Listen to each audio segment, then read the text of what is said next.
When you begin to understand avoidance, you have to start with a simple but often overlooked truth. Emotional suppression doesn't eliminate feeling. It intensifies it, it compresses it, it stores it, and whatever is stored under pressure will eventually find a way out. The mistake most people make is assuming that because an avoidant appears calm, detached, or even indifferent on the surface, there isn't much going on underneath. In reality, the opposite is true. Avoidants are not people who feel less. They are people who have learned, often very early in life, that expressing emotion is unsafe, ineffective, or even dangerous. So they develop a kind of internal discipline. They regulate, they contain, they manage. Over time, this becomes their identity, self-sufficient, composed, in control. But that control comes at a cost, because emotions that are not processed don't dissolve, they accumulate. Now here's where it gets interesting. That accumulated emotional energy doesn't just sit there quietly forever. It looks for an outlet. Somewhere it can be expressed without triggering the fear of vulnerability that the avoidant has spent years trying to avoid. And for many avoidants, sexual connection becomes that outlet. Why? Because sex, unlike emotional intimacy, has structure. It has a beginning, a middle, and an end. It operates within a defined space where roles, expectations, and boundaries are more predictable. There's a kind of unspoken agreement. We're going to be close, but only in this way and only for this moment. That makes it feel safer. It allows the avoidant to access intensity without feeling like they're losing control of themselves. So when they step into that space, all that suppressed energy, the desire, the passion, the longing, even the tenderness they don't show in daily life, can come pouring out. And to the person on the receiving end, it can feel electrifying. It can feel deeper than anything they've experienced before, because what they're encountering isn't just attraction, it's the release of something that has been building for a long time. But here's the part most people don't understand. That intensity is real, but it's not the same as emotional availability. It's not a sign that the avoidant is suddenly open or ready or willing to sustain that level of connection outside of that moment. It's simply the one space where their internal guard temporarily lowers, not because the fear is gone, but because it feels contained. And this creates a powerful illusion. The partner starts to believe this is who they really are. This is what we could be all the time. But for the avoidant, it doesn't work like that. Outside of that controlled environment, the same old defenses come back online. The distance returns. The restraint reappears.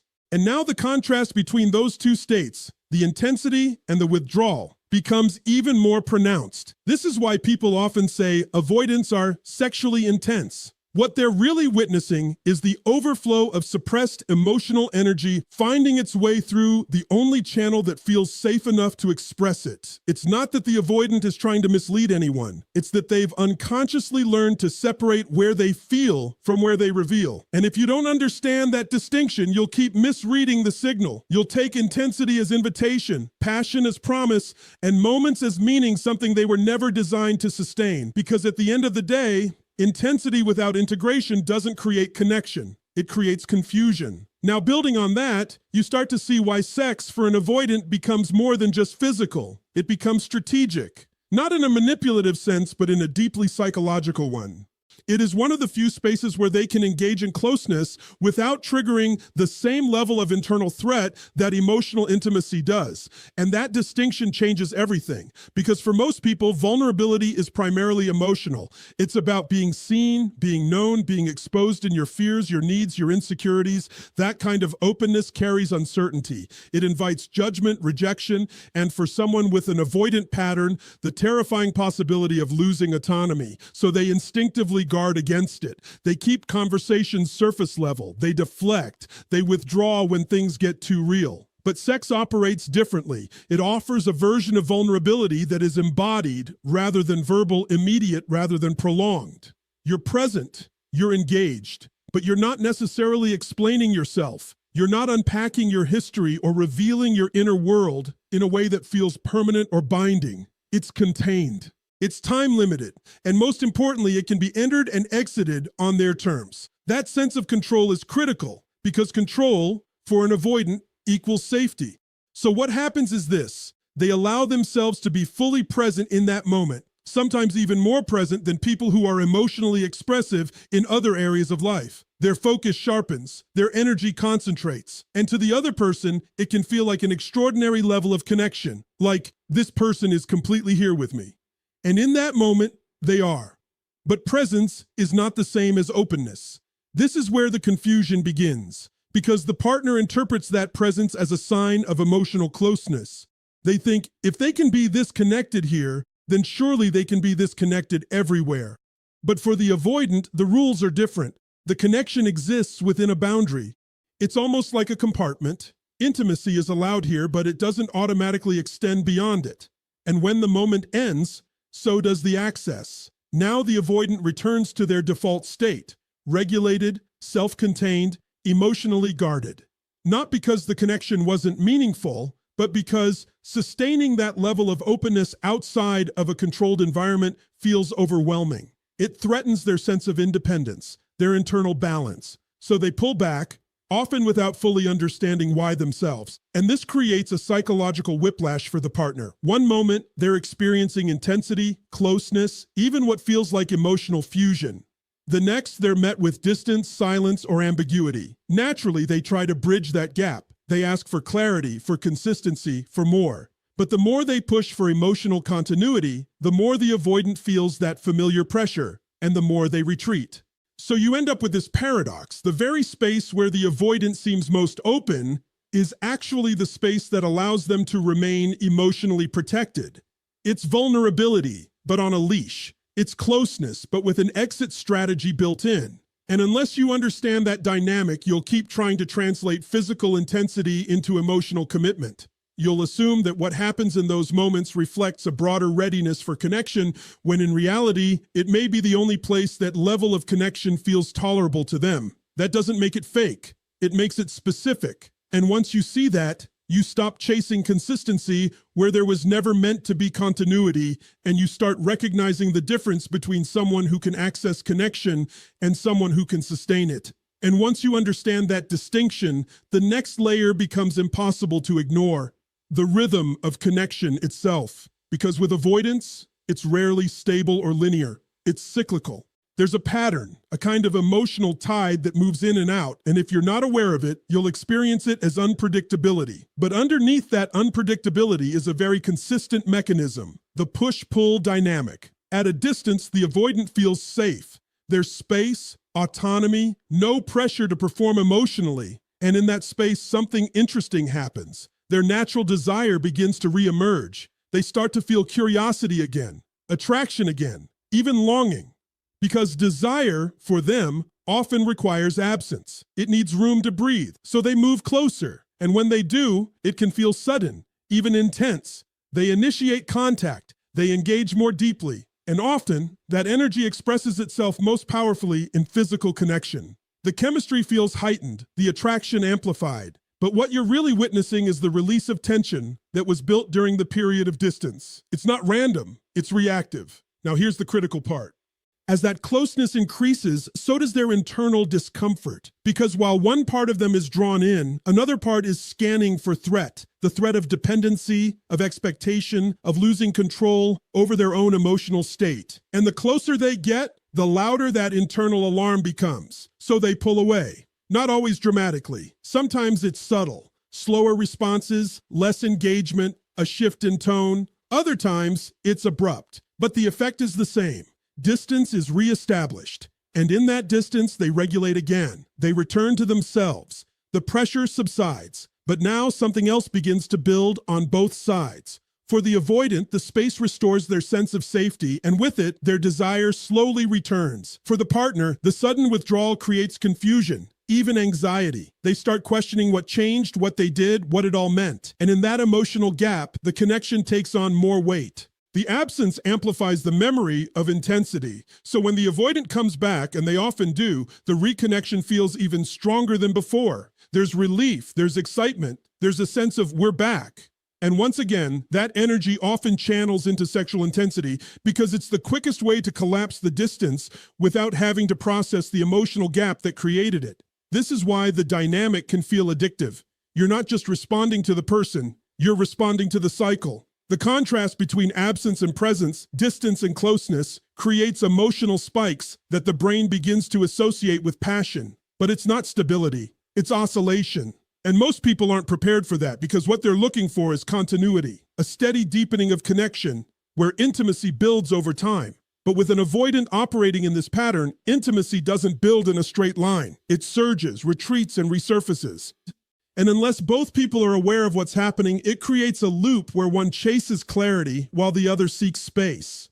The danger is in mislabeling the experience, calling it chemistry when it's actually contrast, calling it depth when it's intensity created by absence, because the body doesn't always know the difference. It just feels the high. But real connection isn't measured by how powerful the moments are when you come together. It's measured by what remains consistent when you're not in those moments. Because if closeness only exists after distance and intensity only shows up after withdrawal, then what you're experiencing isn't balance. It's a cycle. And when you look even deeper into that cycle, you begin to understand something that can be easily misunderstood if you're only looking at behavior on the surface. Because what often gets labeled as dominance, control, or intensity in an avoidant sexual expression is not always about power over another person. It's about protection of self. At the core of the avoidant pattern is a very specific fear, the fear of being emotionally engulfed. Not just hurt, not just rejected, but absorbed to the point where they lose their sense of independence, their internal stability, their identity. For them, closeness isn't just connection. It carries the risk of disappearance. And that fear doesn't switch off when intimacy becomes physical. It simply changes form. So what do? They find ways to stay engaged while still maintaining a sense of control. And one of the most effective ways to do that is by influencing the pace, the structure, and the intensity of the interaction itself. You'll often notice this not as something overtly declared, but as something subtly directed. They set the rhythm. They escalate or slow things down. They decide when to deepen the moment and when to pull it back. And again, this isn't necessarily conscious manipulation. It's an unconscious strategy to stay connected without feeling overwhelmed. Because control in this context is regulation. If they can guide the experience, they can participate in it without losing themselves in it. If they can determine the boundaries, they can explore intensity without crossing into vulnerability that feels unmanageable. It allows them to hover right at the edge of closeness, close enough to feel something real, but not so close that it threatens their sense of autonomy. And to a partner, this can feel incredibly compelling. There's a confidence in it, a certainty. It creates a sense of direction, of being led into an experience that feels intentional and focused. But at the same time, there can be an undercurrent that's harder to articulate, a feeling that something is being held back, that the connection, while intense, isn't entirely mutual in its openness. This is where many people get conflicted, because part of them is drawn to the intensity, the clarity, the decisiveness of the moment. And another part of them senses the asymmetry, that while the physical experience may feel shared, the emotional exposure is not equal. And if that imbalance goes unrecognized, it can lead to a subtle but important shift in the dynamic. The partner begins to lean in more, seeking to match the depth they believe they've already touched. They try to access the same level of openness outside of that space. But the avoidant, sensing that shift, feels the pressure rising again and instinctively tightens their grip on control or withdraws altogether. So what looked like passion begins to reveal its underlying structure. A carefully managed experience where intensity is allowed, but only within limits that protect the avoidant from emotional overwhelm. Now, this doesn't mean the experience is inauthentic. The intensity is real, the presence is real, but it's filtered through a need to maintain self-boundaries at all costs. And that filtering is what makes it difficult for many people to fully relax into it, even when it feels powerful. Because true intimacy isn't just about how deeply you can feel in a moment. It's about how safely you can exist without needing to control the moment. And when control becomes the condition for connection, what you're left with is not surrender, but strategy. And this is where the misunderstanding reaches its peak, because by now, the experience has created a very convincing narrative in the mind of the partner. The intensity has been felt, the presence has been undeniable, the moments have carried a kind of emotional charge that feels too powerful to dismiss. So naturally, the conclusion becomes, this must mean something deeper. But that assumption is exactly where things begin to unravel, because most people are wired to interpret intensity as depth. If something feels strong, immersive, almost consuming, we instinctively assign it meaning. We believe it reflects emotional investment, that it signals a level of care, attachment, or even love. And in many cases, that interpretation works, because in more secure dynamics, emotional and physical intimacy tend to align. They reinforce each other. But with an avoidant, that alignment is often fractured. What you're experiencing in those heightened moments is not necessarily a window into their emotional world, it's a release valve. It's an expression of energy that has been contained, structured, and allowed to emerge under very specific conditions. And because it feels so real, so present, it creates the illusion that you've accessed something continuous, something that exists beyond the moment itself. So you begin to build a story around it. You replay the connection, you analyze the details, you look for consistency between what was felt and how they behave afterward. And when those two things don't match, when the intensity isn't followed by clarity, when the closeness isn't followed by emotional availability, you don't immediately question the assumption. Instead, you question yourself. Did I misread it? Did I expect too much? Was it real? And this is where the emotional trap forms. Because instead of recognizing the structural difference in how intimacy is experienced, you internalize the inconsistency as something you need to solve. You try to earn continuity from moments that were never designed to extend beyond themselves. Meanwhile, the avoidant isn't necessarily aware of the narrative you've constructed. From their perspective, the experience was genuine, but it was also contained. It existed fully in that moment without the implication that it would automatically translate into ongoing emotional openness. So when you seek to deepen or define it, they feel a shift. Not because you've done something wrong, but because you're moving the interaction into a space that feels less controlled, less predictable. And that's where they begin to retreat. Now you're left holding two conflicting realities. One is what you felt, intensity, connection, something that seemed undeniably meaningful. The other is what you're receiving, distance, ambiguity, a lack of emotional follow-through. And the mind struggles to reconcile those two, because it wants coherence. It wants a clear cause and effect. But the truth is, the intensity was never a promise. It was an experience. And once you begin to see that distinction, something shifts.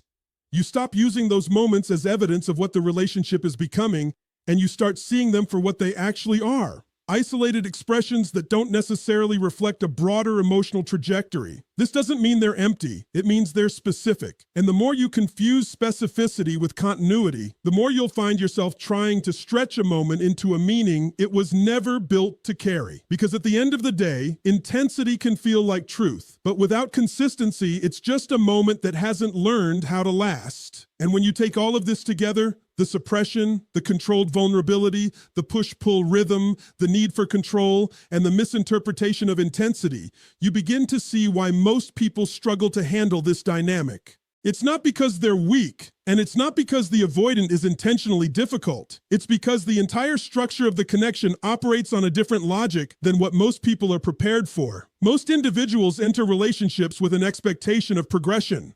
They believe that as connection deepens, consistency increases, that emotional intimacy will grow alongside physical closeness, that if something feels powerful, it will naturally stabilize over time. In other words, they're looking for a linear experience, one where each step forward builds on the last. But with an avoidant, the experience isn't linear, it's contradictory. You're dealing with someone who can be intensely present and deeply engaged in one moment and then distant, detached, or ambiguous in the next.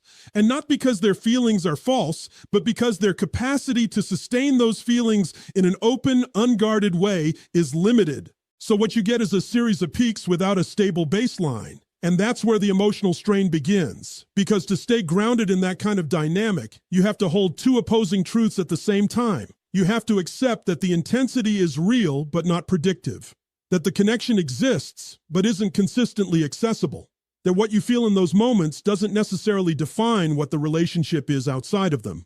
Most people aren't equipped to do that, at least not without losing themselves in the process. So they adapt in ways that slowly erode their own stability. They become hyper-aware, trying to read subtle shifts in behavior. They overanalyze interactions, looking for clues about where they stand. They either lean in harder, hoping to create consistency through effort, or they start to withdraw defensively, trying to protect themselves from the emotional swings. And in both cases, they move further away from their own center. Because the focus shifts from, is this dynamic healthy and sustainable for me, to how do I make this work? And that question, while understandable, often leads to self-abandonment. You begin negotiating your needs, tolerating inconsistency, and justifying behavior that in a different context you wouldn't accept. And this is the real reason most people can't handle avoidance at this level of intensity. It's not the intensity itself, it's the lack of integration. It's the absence of continuity between moments of closeness and the reality of everyday connection. Without that continuity, the relationship becomes emotionally disorienting. Now, this doesn't mean that every connection with an avoidant is doomed or unworkable,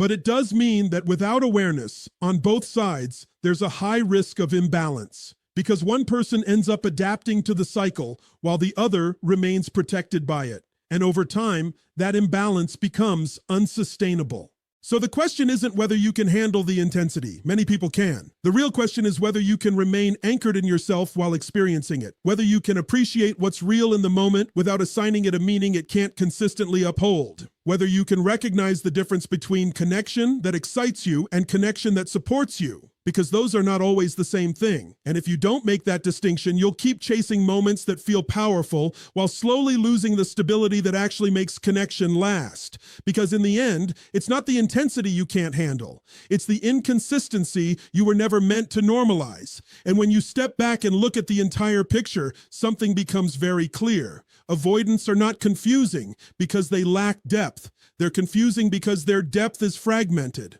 It shows up in moments, in intensity, in controlled environments where they feel safe enough to let it surface.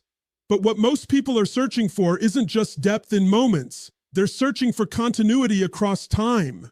And that's the distinction that changes everything, because it's easy to be captivated by intensity. It's easy to get pulled into something that feels powerful, rare, almost magnetic. But intensity by itself is not a foundation. It doesn't build trust. It doesn't create stability, and it certainly doesn't guarantee emotional availability. What it does is create an experience, one that can feel incredibly real, but not necessarily reliable. So the real question you have to ask yourself is not, did it feel strong? The real question is, can it be sustained? Because a connection that only exists in peaks will eventually leave you depleted in the valleys. This is where awareness becomes your greatest advantage. When you understand the psychology behind the behavior, you stop personalizing the inconsistency. You stop trying to earn clarity from someone who hasn't yet developed the capacity to offer it consistently. And most importantly, you stop abandoning your own needs in order to hold on to moments that don't extend beyond themselves. And that's not about rejecting the other person. It's about choosing alignment over illusion. Because real connection isn't just about how deeply someone can feel with you in a moment. It's about how consistently they can meet you in reality. It's about emotional presence that doesn't disappear when the moment ends. It's about safety, not just intensity. So if you take anything from this, let it be this. Don't measure connection by how high it takes you. Measure it by how steady it holds you. Because at the end of the day, what you can build with someone will always matter more than what you can feel with them in passing.